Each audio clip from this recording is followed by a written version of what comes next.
നമ്മുടെ വീടുകളിൽ current charge കൂടുന്നതിന് പ്രധാനമായിട്ടുള്ള കാരണങ്ങൾ എന്തൊക്കെയാണ്? അതെല്ലാവരെയും അലട്ടുന്ന ഒരു സംശയം തന്നെയാണ് അല്ലെ? അതിൽ പ്രധാനമായി വരുന്നത് വയറിംഗിലെ തകരാറ് തന്നെയാണ്. അതിനുശേഷം നമ്മുടെ വീട്ടിൽ ഉപയോഗിക്കുന്ന ഉപകരണങ്ങളുടെ തകരാറ്, അത് കഴിഞ്ഞ് വരുന്നതാണ് മീറ്റർ റീഡിംഗിൽ ഉണ്ടാകുന്ന വ്യത്യാസങ്ങൾ. ഈ 3 കാരണങ്ങൾ കൊണ്ടാണ് നമുക്ക് കറണ്ട് ചാർജ് ഏറെ വരുന്നത്. ഇതിൽ വയറിംഗ് മൂലം ഉണ്ടാകുന്ന വൈദ്യുത നഷ്ടത്തെ ഒരു പരിധി വരെ നിയന്ത്രിക്കാൻ നമ്മുടെ വീട്ടിൽ ഉപയോഗിക്കുന്ന വയറിംഗിൽ തന്നെ ഒരു ഉപകരണത്തിന് സാധിക്കും. അത് ഏതാണെന്നല്ലേ?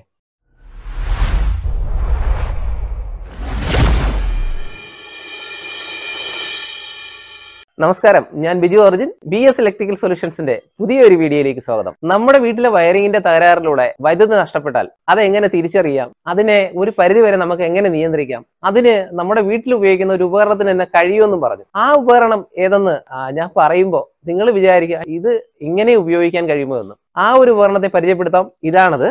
നമ്മുടെ വീടുകളിലെല്ലാം സാധാരണയായി ഉപയോഗിച്ചുകൊണ്ടിരിക്കുന്ന RCCB അല്ലെങ്കിൽ ELCB എന്നൊക്കെ അറിയപ്പെടുന്ന ഒരു ഉപകരണമാണ്. ഇത് പ്രധാനമായിട്ട് നമ്മുടെ അറിവിലുള്ളത് നമ്മുടെ ഒരു സുരക്ഷയ്ക്ക് വേണ്ടി വെക്കുന്ന ഒരു ഡിവൈസ് ആണെന്ന് അറിയാം. അതുപോലെ തന്നെ ഒരു ധാരണയും കൂടെ നമ്മുടെ മനസ്സിലുണ്ട്. ഇടിമിന്നൽ ഉണ്ടാകുമ്പോൾ ട്രിപ്പ് ആവാൻ വെക്കുന്ന ഒരു ഉപകരണം. പക്ഷെ ഇത് ഇടിമിന്നലിൽ നിന്ന് നമ്മുടെ വയറിങ്ങിനെ സംരക്ഷിക്കില്ല. അതിനുവേണ്ടി നമ്മൾ ഉപയോഗിക്കേണ്ടത് സർജ് പ്രൊട്ടക്ടർ ഡിവൈസ് എന്ന് പറയുന്ന SPD എന്ന് പറയുന്ന ഉപകരണമാണ്. ഈ RCCB കൊണ്ട് നമ്മുടെ വയറിങ്ങിലെ തകരാറ് മൂലം ഉണ്ടാകുന്ന കറണ്ട് നഷ്ടത്തെ ഒരു പരിധിവരെ എങ്ങനെ നിയന്ത്രിക്കാമെന്ന് ഒന്ന് പറഞ്ഞു തരാം.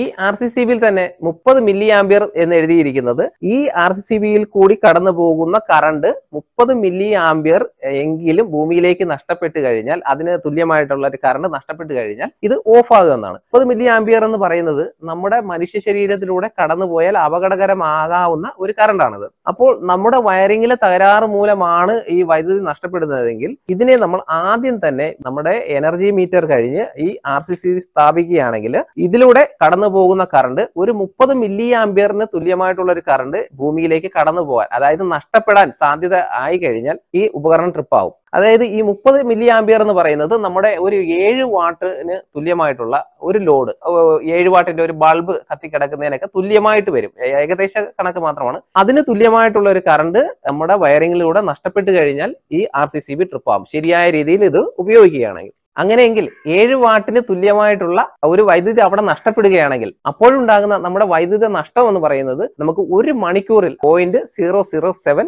യൂണിറ്റ് എന്ന് കിട്ടും. ഇത് 24 മണിക്കൂർ ആകുമ്പോൾ 0.168 യൂണിറ്റ്, ഒരു യൂണിറ്റിനേക്കാൾ വളരെ താഴെയായിട്ടുള്ള ഒരു നഷ്ടമാണ്.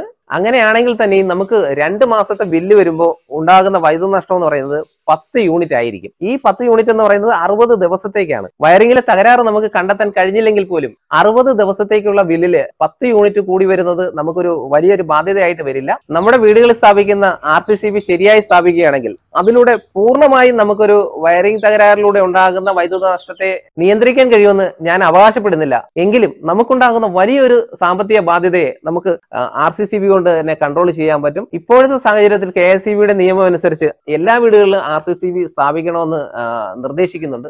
ആ സ്ഥാപിക്കുന്ന RCCB നമുക്ക് മീറ്റർ കഴിഞ്ഞ് തന്നെ സ്ഥാപിക്കുകയാണെങ്കിൽ ഇത്തരത്തിലുള്ള വലിയൊരു സാമ്പത്തിക ബാധ്യതയിൽ നിന്ന് കൂടെ നമുക്ക് രക്ഷപ്പെടാൻ കഴിയും. ഈ രീതിയിലാണ് നമ്മുടെ വയറിംഗ് ചെയ്തിരിക്കുന്നതിന് കറണ്ട് ചാർജ് വരുമ്പോൾ ആദ്യം നമുക്ക് വയറിങ്ങിനെ തന്നെ സംശയിക്കേണ്ട കാര്യമില്ല. നമ്മുടെ ഉപകരണങ്ങളെയോ കറണ്ട് റീഡിംഗിൽ ഉള്ള വ്യത്യാസമാണോ എന്ന് മാത്രം ശ്രദ്ധിച്ചാൽ മതി. ഞാനീ പറഞ്ഞ കാര്യങ്ങൾ വലിയ ഒരു കാര്യമല്ലെങ്കിലും ഇത് പറയാനുള്ളൊരു കാരണമുണ്ട്. എനിക്ക് നിരന്തരം വന്നുകൊണ്ടിരിക്കുന്ന വാട്സപ്പ് മെസ്സേജുകളും കമന്റുകൾ, കോളുകൾ, ഇതിലെല്ലാം പ്രധാനമായിട്ട് ചോദിച്ചിരിക്കുന്നത് കറണ്ട് ചാർജ് കൂടുന്നതിനെ കുറിച്ചാണ്. അവർ പറയുന്നത് കറണ്ട് ചാർജ് കൂടുന്നത് വയറിങ്ങിലെ തകരാറാണോ എന്ന് പരിശോധിക്കാൻ എന്ത് ചെയ്യണം, നമ്മുടെ ഇലക്ട്രീഷ്യന്റെ അടുത്ത് എന്താണ് പറഞ്ഞ് ചെയ്യിക്കേണ്ടത് എന്നൊക്കെയാണ് ചോദിക്കുന്നത്. അപ്പോൾ അവർക്ക് വേണ്ടിയിട്ട് മാത്രമാണ് ഈ ഒരു ELCB സ്ഥാപിക്കുക. അത് ശരിയായ രീതിയിൽ സ്ഥാപിക്കുക. വയറിങ്ങിന്റെ ഭാഗത്തേക്കുള്ള ടെൻഷൻ പൂർണ്ണമായി ഒഴിവാക്കുക.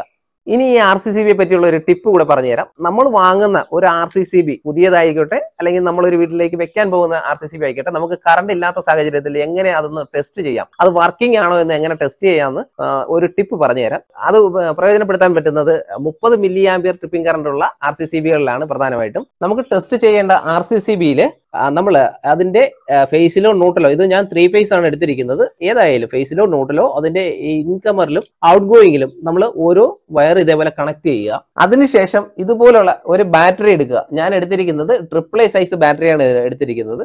AAA എന്ന് പറയുന്നത് റിമോട്ടിനൊക്കെ ഉപയോഗിക്കുന്നത്, ഏത് ബാറ്ററി ആയാലും മതി കേട്ടോ. അതിനുശേഷം നമുക്ക് ആ ബാറ്ററിയെ ഇങ്ങനെ കണക്ട് ചെയ്ത് പിടിച്ചുകൊണ്ട് ചെറുതായിട്ട് ഒന്ന് ടച്ച് ചെയ്ത് ഓൺ ചെയ്ത് വെക്കണം.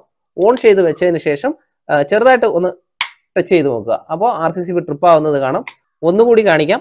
നമ്മൾ RCCBയുടെ ഒരു ലീഡിലേക്ക് നമ്മൾ ബാറ്ററി എടുത്ത് കണക്ട് ചെയ്യുന്നു. ഇവിടെ പൊളാരിറ്റി ഒരു പ്രശ്നമല്ല, പോസിറ്റീവോ നെഗറ്റീവോ ആയാലും പ്രശ്നമില്ല. RCCB ഓൺ ചെയ്ത് വെച്ചിരിക്കണം. അതിനുശേഷം അടുത്ത ലീഡിലേക്ക് നമ്മൾ ചെറുതായിട്ട് ഒന്ന് ടച്ച് ചെയ്യുമ്പോൾ നല്ല RCCB ആണെങ്കിൽ, വർക്കിംഗ് കണ്ടീഷനിലുള്ള RCCB ആണെങ്കിൽ അത് തീർച്ചയായിട്ടും ട്രിപ്പ് ആയിരിക്കും. കാരണം എന്ന് പറയുന്നത് നമ്മുടെ ഈ ബാറ്ററിയിൽ നിന്ന് പോകുന്ന കറണ്ട് ഏകദേശം ഒരു 50 മില്ലി ആംപിയറിന് തുല്യമായിട്ടുള്ള ഒരു കറണ്ടാണ്. നമുക്ക് RCCB ട്രിപ്പ് ആവാൻ വേണ്ടിയത് 30 മില്ലി ആംപിയർ കറണ്ടുമാണ്. ഇത് അത്ര കൃത്യമായിട്ടുള്ള ഒരു ടെസ്റ്റിംഗ് ആണെന്ന് ഞാൻ പറയുന്നില്ല. എങ്കിലും RCCB നല്ലതാണോ എന്ന് മനസ്സിലാക്കുന്നതിന് നമുക്ക് ഈ ഒരു ടെസ്റ്റ് മതിയാവും. B.S Electrical Solutionsന്റെ ഇത്തരത്തിലുള്ള വീഡിയോകൾ നിങ്ങൾ ഇഷ്ടപ്പെടുന്നുവെങ്കിൽ ഈ വീഡിയോയെ കുറിച്ചുള്ള അഭിപ്രായങ്ങളും നിർദ്ദേശങ്ങളും ഒക്കെ കമന്റുകളായിട്ട് രേഖപ്പെടുത്തുക. മറ്റുള്ള സുഹൃത്തുക്കൾക്ക് കൂടി ഷെയർ ചെയ്യുക. നിങ്ങൾ എന്റെ വീഡിയോകൾ ആദ്യമായാണ് കാണുന്നതെങ്കിൽ സബ്സ്ക്രൈബ് ചെയ്യുക. ഞാൻ അപ്ലോഡ് ചെയ്യുന്ന വീഡിയോകൾ അപ്പോൾ തന്നെ നിങ്ങൾക്ക് നോട്ടിഫിക്കേഷൻ ലഭിക്കുന്നതിന് നോട്ടിഫിക്കേഷൻ ആൾ എന്നുള്ളത് കൂടി ക്ലിക്ക് ചെയ്യുക. അപ്പോൾ നല്ലൊരു വീഡിയോയുമായിട്ട് വീണ്ടും കാണാം. നന്ദി.